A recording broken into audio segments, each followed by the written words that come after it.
بسم اللہ الرحمن الرحیم۔ السلام علیکم ناظرین، اشفاق احمد کے واقعات کے ساتھ ایک عمدہ واقعہ۔ ناظرین، یہ واقعہ بغداد شہر کا ہے۔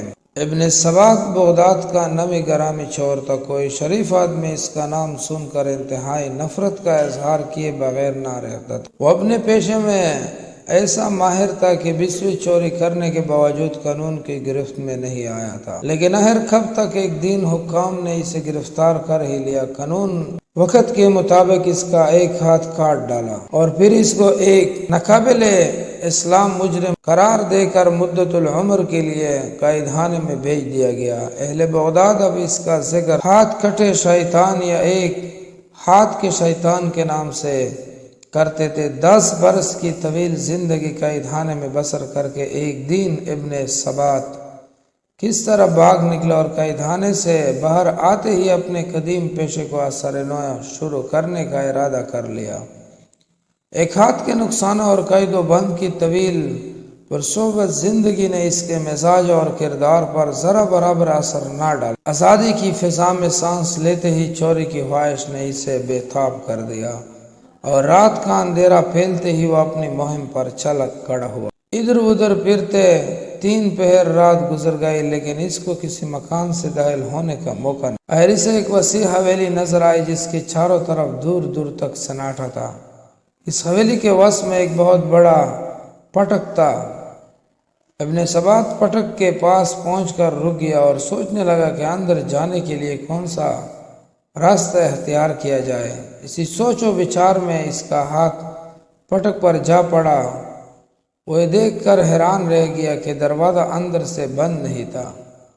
اس نے آہستگی سے دروازہ پیچھے کی طرف دھکیلا اور اندر داخل ہو گیا۔ ایک وسیع احاطہ تھا۔ اس کے اندر چاروں طرف کمرے بنے ہوئے تھے اور وسط میں ایک بہت بڑا کمرہ تھا۔ ابن سبات اس بڑے کمرے کے دروازے کی طرف بڑھا۔ اسے یقین تھا کہ یہ کسی بڑے امیر یا سوداگر کا مکان ہے۔ جو ہی اس نے دروازے کو ہاتھ لگایا، وہ بھی پھٹک کی طرف فوراً کھل گیا۔ کمرے میں داخل ہو کر اس نے ادھر ادھر نظریں دوڑائی تو اس کو قیمتی ساز و سامان سے بالکل خالی پایا۔ ایک طرف کھجور کے چوکی پرانی چٹائی بچھی ہوئی تھی۔ اس کے قریب چڑے کا ایک تکیا اور بیڑ کے کل کی چند ٹوپیاں پڑی تھی۔ ایک گوشے میں پشینہ کے موٹے کپڑے کے چند تن بھرے پڑے تھے۔ ابن سبات ایسے معمولی سامان کو دیکھ کر جلا اٹھا اور مکان کے مالک کو بے تحاشا گالیاں دینے لگا۔ اس احمق نے اتنے بڑے مکان میں کیسا گھٹیا کپڑا اور سامان رکھا ہوا ہے۔ بہرحال مکان سے خالی ہاتھ جانا اسے منظور نہ تھا۔ اس نے پشینہ کے تانوں کی ایک گٹری بنایا اور اسے بندھنے کی کوشش کرنے لگا، لیکن ہزار جتن کے باوجود ایک صوف کے موٹے کپڑے کو گرہ نہ لگا سکا اور ہمتا ہوا بیٹھ گیا۔ عین اس وقت دروازہ کھلا اور ایک شخص ہاتھ میں چراغ لیے کمرے میں داخل ہوا۔ خوف اور دہشت سے ابن سبات کے جسم پر لرزہ طاری ہو گیا۔ اس نے داخل ہونے والے آدمی کو دیکھا۔ اس کا قد دراز، کمر حمیدہ اور جسم انتہائی مخیف تھا۔ اس پر ہلکے رنگ کی ایک لمبی قبا تھی اور سر پر بھیڑ کی کھال کی ایک کشادہ سیاہ ٹوپی تھی۔ اس قدر نحیف ہوا نظر ہونے کے باوجود اس شخص پر کہ چہرہ ایک عجیب طرح کا اطمینان اور نور تھا۔ اس کی آنکھوں میں ایسی چمک تھی جس سے کوئی دوسرا شخص اثر پذیر ہوئے بغیر نہیں رہ سکتا تھا۔ اس نے کمرے میں داخل ہو کر چراغ ایک طرف رکھ دیا اور انتہائی شیرین آواز میں ابن سبات سے مخاطب ہو کر کہا، میرے بھائی، خدا تم پر رحم کرے، یہ کام روشنی اور کسی ساتھی کی مدد کے بغیر انجام نہیں پا سکتا۔ دیکھو یہ چراغ روشن ہے اور تمہاری مدد کے لیے میں حاضر ہوں۔ ہم دونوں ایک کام اطمینان کے ساتھ کر لیں گے۔ ابن سبات حیرت سے اجنبی کی منہ کی طرف دیکھتا رہا اور اس کی سمجھ میں نہیں آ رہا تھا کہ یہ کیا معاملہ ہے۔ اتنے میں اجنبی نے تھانوں کو 2 حصوں میں تقسیم کر دیا اور پھر اس کی الگ الگ 2 گٹریاں باندھ لی۔ پھر اچانک اسے خیال آیا اور اس نے ابن سبات سے مخاطب ہو کر کہا، میرے بھائی، مجھے معاف کرنا، مجھے خیال ہی نہیں کہ ایسا تھکا دینے والا کام کر کے تمہیں بھوک لگ رہی ہوگی، میں ابھی تمہارے لیے گرم گرم دودھ لاتا ہوں، اسے پی کر تم تازہ دم ہو جاؤ گے۔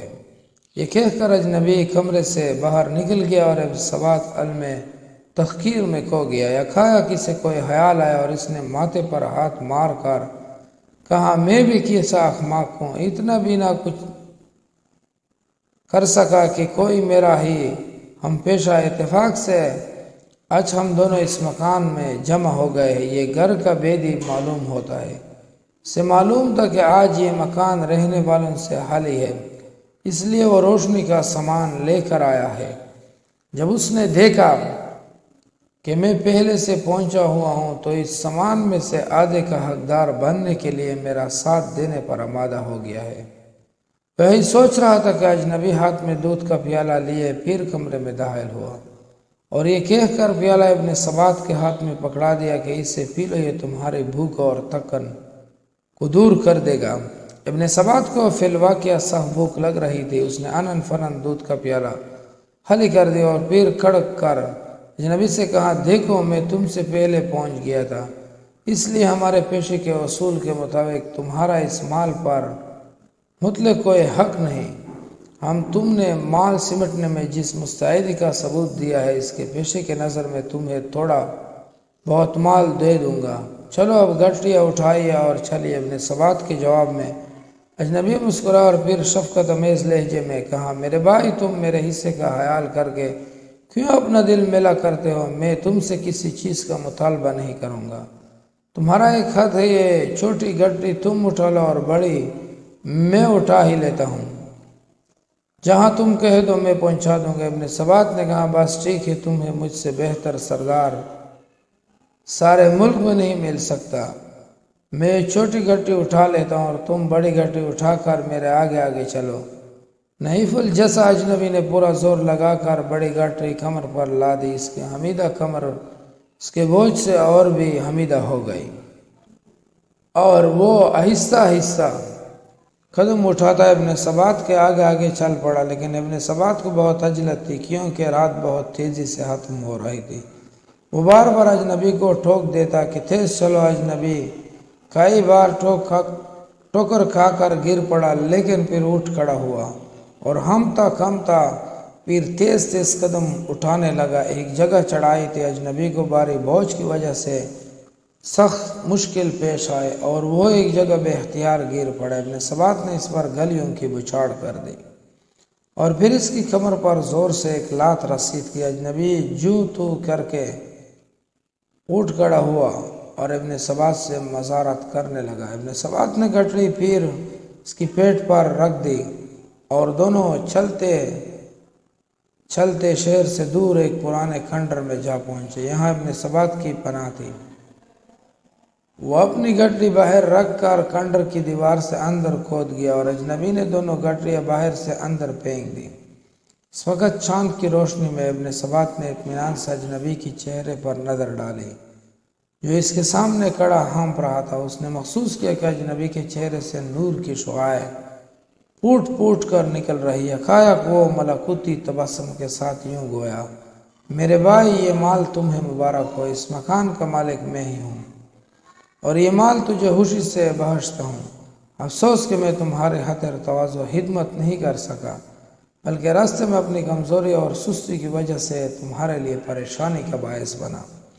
خدا کے لیے مجھے معاف کر دو۔ اچھا اب میں تم سے رخصت چاہتا ہوں، خدا حافظ۔ اجنبی یہ کہہ کر تیزی سے شہر کی طرف روانہ ہو گیا، لیکن اس کے الفاظ خنجر بن کر ابن سبات کے سینے پر پیوست ہو گئے۔ سیاہ کھاری کے پہل کے دل و دماغ کو اجنبی کے محیر القول حسن سلوک نے جھنجھوڑ کر رکھ دیا۔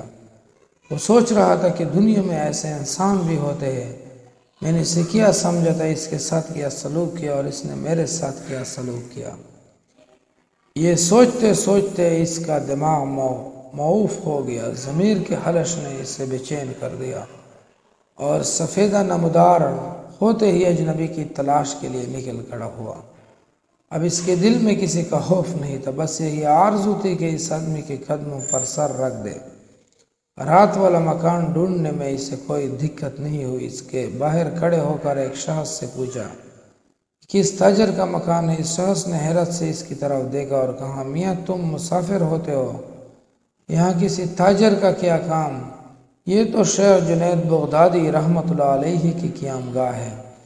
ابن ثبات نے انعام سن رکھا تھا لیکن شیخ کا صورت آشنا نہ تھا۔ پٹک سے اندر داخل ہوا اور دیکھا کہ سامنے والے بڑے کمرے کا دروازہ کھلا ہے اور چٹائی پر تکیے سے سہارا لگائے وہی رات والا اجنبی بیٹھا ہے اور اس کے سامنے 30-40 آدمی مؤدب انداز میں بیٹھے ہیں۔ ابن ثبات ٹھٹک کر وہی کھڑا ہو گیا۔ اتنے میں مسجد سے اذان کی آواز آئی، لوگ اندر کھڑے ہوئے۔ جب وہ سب چلے گئے تو شیخ بھی اٹھے۔ جو ہی انہیں دروازے کے باہر قدم رکھا، ابن ثبات روتا ہوا اس کے قدموں پر گر گیا۔ انفعال کے آنسو نے اس کے دل کی ساری سیاہی دھو ڈالی۔ شیخ نے نہایت محبت اور شفقت سے اس کو زمین سے اٹھایا اور گلے لگایا۔ ابن ثبات کے دل کی دنیا بدل چکی تھی۔ دوسروں نے جو راہ برسوں میں نہیں دیکھی تھی، ابن ثبات نے 2 لمحوں میں طے کر لی۔ وہ شیخ کے حلقہ ارادت میں داخل ہو گیا اور ان کے فیض صحت سے ہاتھ کٹے شیطان کے بجائے شیخ احمد ابن ثبات بن گیا اور اہل اللہ میں شمار ہوا۔ جس شخص کو 40 سال تک دنیا کی ہولناک سزائیں نہ بدل سکے، اس کو ایک مرد خدا کے حسن اخلاق اور قربانی نے چند ساعتوں میں حسان خدا کی صف میں شامل کر دیا۔ اندازہ کیجئے کہ اچھے اخلاق اپنے اندر کس طرح طاقت رکھتے ہیں۔ اسے تلوار کی طاقت مسخر نہ کر سکے، اسے اچھے اخلاق مسخر کر ڈالتے ہیں۔ ہر حال میں اپنے اخلاق اچھے رکھے، بے شک اسی میں ہماری فلاح ہے۔ دعا ہے کہ اللہ تعالی ہم سب کو عمل کرنے کی توفیق عطا فرمائے، آمین یا رب العالمین۔ بحوالہ حکایت صوفیہ طالب ہاشمی، سب دوستوں سے گزارش ہے کہ اچھے واقعات حکایات کے لیے چینل کو ضرور سبسکرائب کریں۔